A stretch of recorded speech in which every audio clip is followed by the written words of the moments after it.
Good evening, I'm Eugene Chan on Straight Talk, and our guest is Dr. Li Kai-fu, a pioneering force in AI and technology.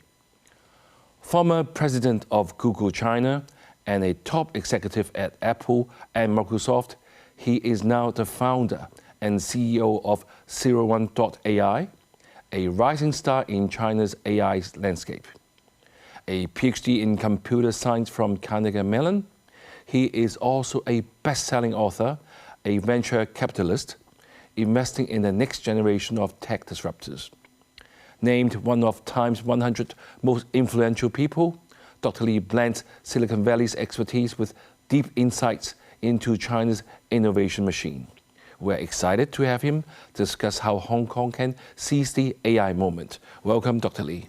Thank you, Eugene. Dr. Li, before we start off the show, you said to me, AI is progressing very fast. Yeah. But before we go any further, for our viewers' sake, can you explain to us what is artificial intelligence, AI, and what is generative AI? Okay. AI is a field that began in 1959, and it was the study of whether we can build intelligence into software and machines, and maybe someday surpass humans, and also a study of what makes intelligence possible so that we can understand how humans became intelligent. But that was 1959, and in the first 50 years or so, the field really didn't produce any very usable AI engines. And later, with deep learning, and then with generative AI, now we've really found an amazing way using the massive computing and data that's available to turn machines into really, really intelligent, in many cases, more intelligent than us already. Generative AI is the new approach that says, let's make AI read every book in the world. We now have enough data with the internet and enough compute power with the GPUs, graphic processing units. And the more it reads, the more intelligent it gets. And generative means it's able to listen to a question and just answer it by generating. And because it learned to generate by reading every book in the world. And this began about really 2.5 years ago with the release of ChatGPT, which was the first popular application built on generative AI. Right, Dr. Li, thank you for giving us a very good background of what AI is all about. And before we go any deeper, so to speak, I'm sure the viewer is going to say, hey, I heard Dr. Li saying that surpassing humans. That is a term that frightens some people because we have watched a lot of movies before saying the world is run by robots. Will that happen? Probably not, certainly not soon. And the reason is not because AI is not intelligent, but that it's still a tool. So when we ask a question, it gives us an answer. And it doesn't have any self-awareness or desire. So in science fiction, while the ideas are very interesting on how AI could be used, and it inspired a lot of people, including myself, but usually the dramatization of science fiction that's required to captivate the reader's attention and get people to talk about the book, somehow that AI has to become sentient, has to have feelings, and we anthropomorphize the AI, which isn't happening today with the software. Software is a tool. It's like Excel. I run it. It gives me an answer. Right. So the way ChatGPT or DeepSeek answers my question is really currently no different from Excel computing my monthly income statement. Right. That said, it is definitely exhibiting intelligence that 10 years ago, even I would have said, wow, this is human. So at some point, when you imitate humans so well, even though you don't have ill intent, it can still certainly take away people's jobs and also exhibit all aspects of humanness, including potentially someday the negative aspects. But right now, there's still tools that we control.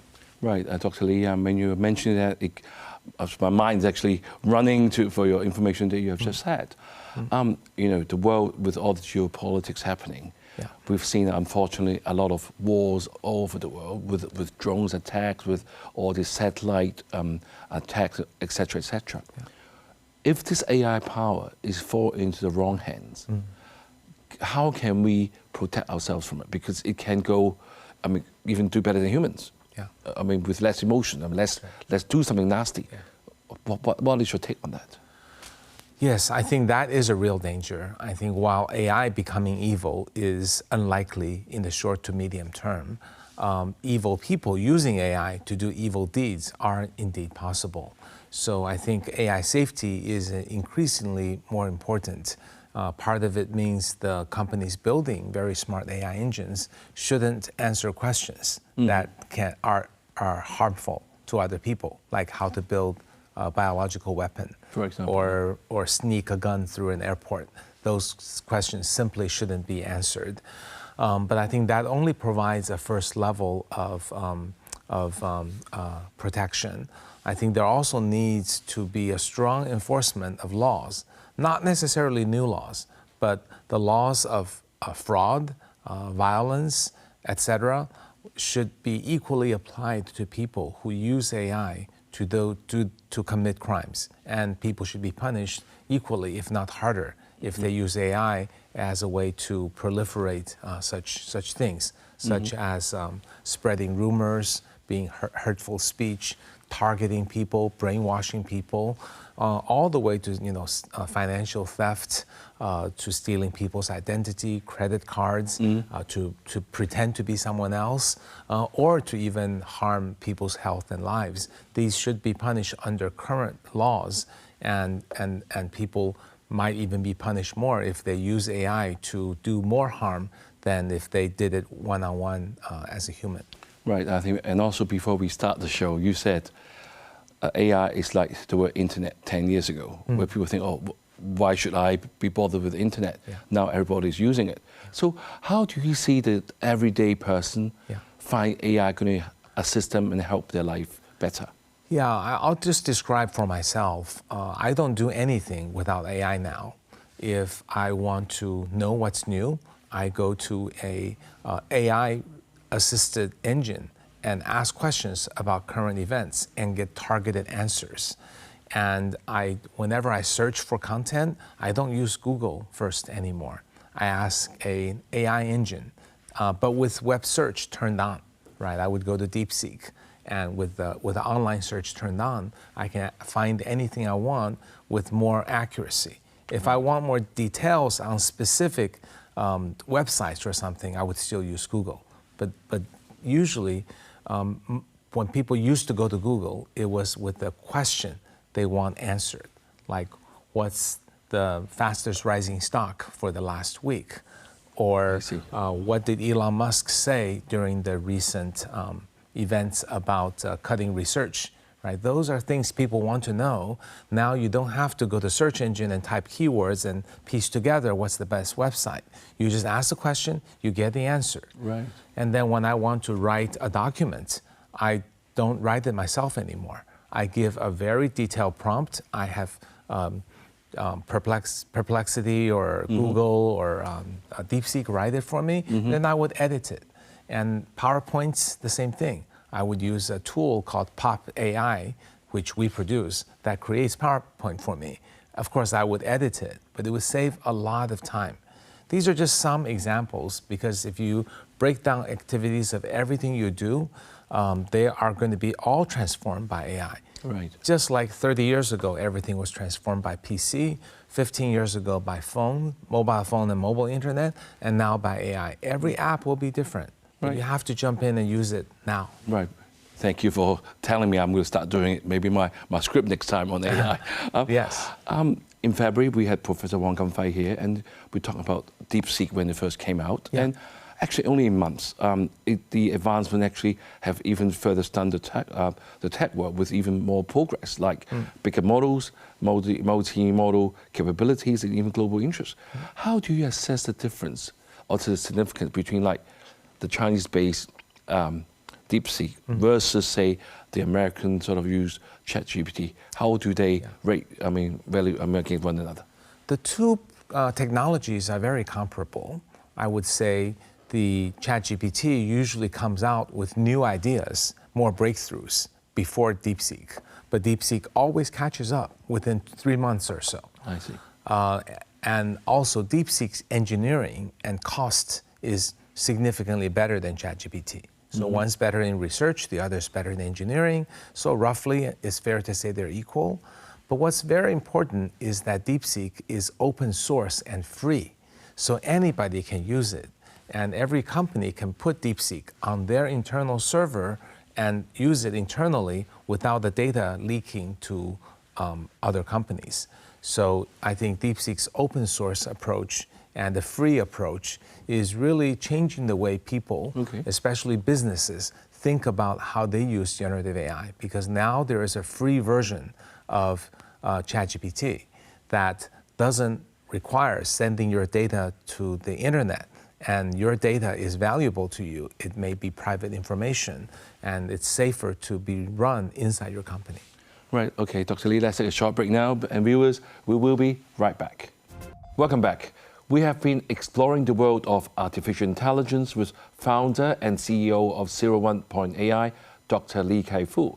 So Dr. Lee, thank you very much for giving us a very good sound background so that everybody will start looking into AI. Yeah. Because you said to me that you think Hong Kong people should be more embracive to AI as compared to mainland and the United States.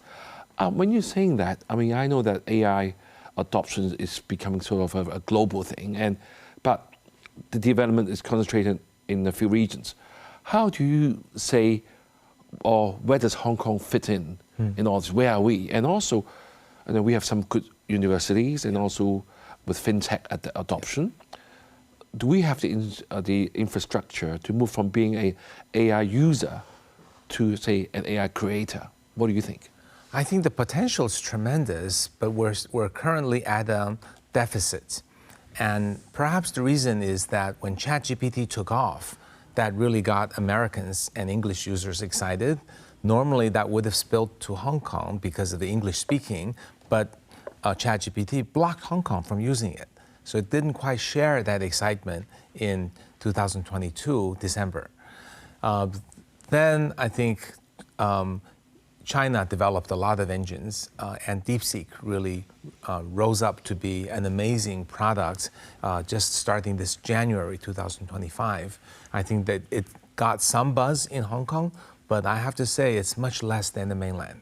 I'm not exactly sure why. Maybe it needs to be broadcast more, covered more. Maybe it doesn't do as well in traditional Chinese versus simplified Chinese. I'm not sure the reason, but it doesn't matter what the reason is, because when I go to the street, talk to my friends, talk to people, I don't feel people are using DeepSeek or other large language models to the same extent that people in the US and mainland China are.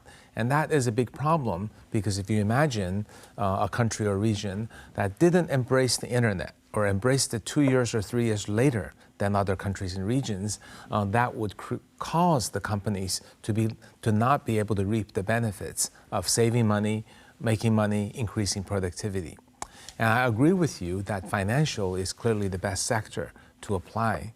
And we actually have a number of investments that use generative AI for trading.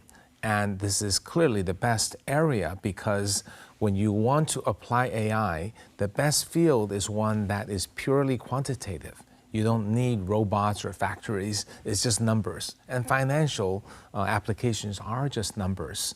And also, investment is an area you can measure your returns. Right. And in asset allocation, or in compliance, or in discovering fraud, money laundering, these are all tasks perfectly suited for generative AI. And I also worry that the banks in Hong Kong are not embracing this as much as the American banks and the mainland Chinese banks.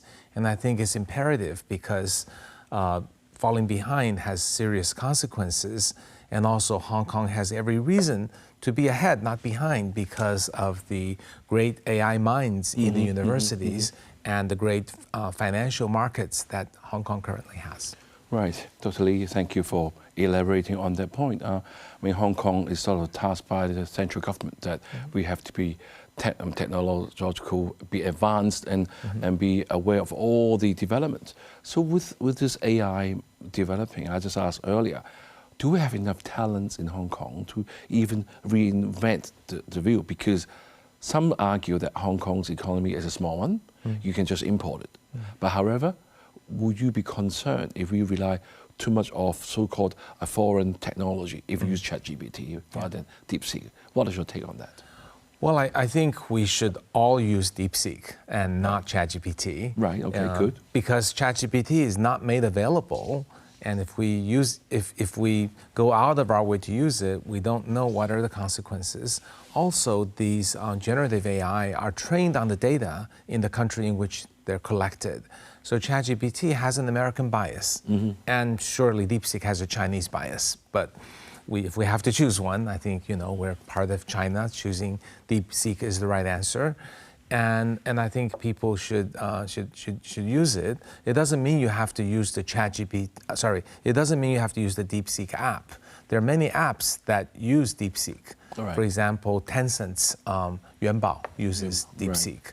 And our Pop AI uses DeepSeek, and so there are many tools with it. So I think it begins with everybody using it and figuring out where it's most useful and applying it as a first step. Right, with also the recent geopolitics around, earlier you mentioned to me that actually the decoupling between the US and mainland's development has been happening back in 2022. Yeah. So with all these restrictions of chips to China, is it going to stop our development with the Chinese AI?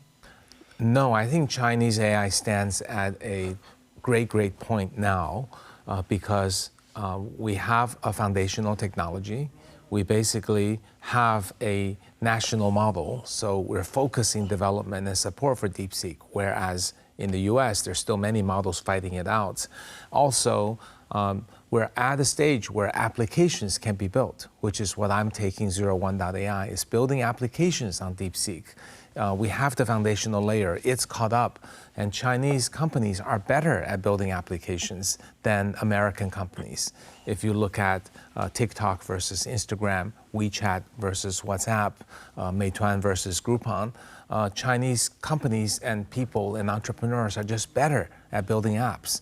And we're at a point where building apps are most important, and I think we will be and should be ahead with better, more user-focused and more populous applications because of the foundational technology being there, and the Chinese people are ready to jump on the bandwagon and are very eager to use new applications. Right, Dr. Lee, well, we know that you're one of our Chief Executive Policy Unit advisors, and I mean, if you look ahead, if AI is the new electricity, so to say, what would be one policy the Hong Kong government must implement to avoid being left behind? I think attracting entrepreneurship around this new technology is most important. If you look at 15 years ago when mobile internet rose up, what are the greatest policies of mainland China that took advantage of that? It's about letting VCs invest into entrepreneurs who disrupted the business, right? Back then, things were being done differently. The companies that really succeeded are the Didis, Meituans, ByteDance, which did things differently than the old PC-based software companies. So now there's going to be a whole new crop of AI-based entrepreneurs, and ensuring that Hong Kong has a role in making sure there is a good environment, good funding for them, and then their applications don't have to be confined to Hong Kong. For B2C applications, they could build it for mainland China, they could build it for the Western market, so that's the advantage of Hong Kong. And then for the adoption of Gen AI in financial markets, that could be focused on Hong Kong's financial markets, which has an impact in the whole world. Right. In this Gen AI world, every app will be rewritten, will be done differently, will be built on AI-first mechanism in such a way that they're not recognizable anymore. So the newcomers have a big advantage over the incumbent. And I think making sure Hong Kong is attracting and incentivizing and helping the newcomers succeed is the best way to grab onto this Gen AI market. Right. Are we doing that right now, do you think? I think we could do more. I think we could do more. There are standard policies, Right. but I think this is, I know there are very good programs for attracting people and getting them funded and having incubators, but this is not a one-size-fits-all. I think there needs Right. to be special treatment for Gen AI companies. There needs to be more incentives. There needs to be compute resources provided. There needs to be provision of things that people need. It's not just going to be office space, but it's going to be GPUs. It's going to be how to have access to hiring front-end engineers and program managers. It's also about teaching people about all the new ways of building apps. Today, if a startup is going to go into Gen AI and they have humans write all the code, that's already wrong, right? You need to use the technology that you believe in. 80% of your code should be written by AI. I see. So people need to know that when they want to go into this area to start a company. But do Hong Kong have enough talents to support that, do you think? Well, with the combination of the people coming out of universities, if we can convince many of them to stay, and also there's a large influx of entrepreneurial and engineering talent from mainland China, but they're in a new environment, so they have to get acclimated and get some assistance. But I think between these two groups of people, I think this is really enough to get started. Right, I'm going to ask you the last question. Imagine Hong Kong in 2030. What is your best case scenario if we seize the AI opportunity wisely? The best case scenario is that Hong Kong can be the place where a lot of Chinese AI companies and engineers and talent can build applications for the whole world. And it's recognized as one of the top entrepreneurial cities for AI, just as today, Beijing, Shenzhen, and Hangzhou are. If Hong Kong could be that fourth city, I think that would be tremendous. Secondly, I think if the financial institutions will really start to embrace this, leveraging Hong Kong's financial center and strength and the presence of companies from China and non-China and unifying a financial model in areas that can have a big impact. Okay. Yeah, that would be the second thing. Right, thank you, Dr. Lee, for that fascinating insights for us. Today, we have seen that Hong Kong isn't just an AI spectator. With its deep expertise in finance, logistics, and even legal services, our city has a chance to pioneer AI applications that transform industries. The future isn't just about adopting AI, it is about shaping it. Until next time, I'm Eugene Chan, and thank you for watching Straight Talk.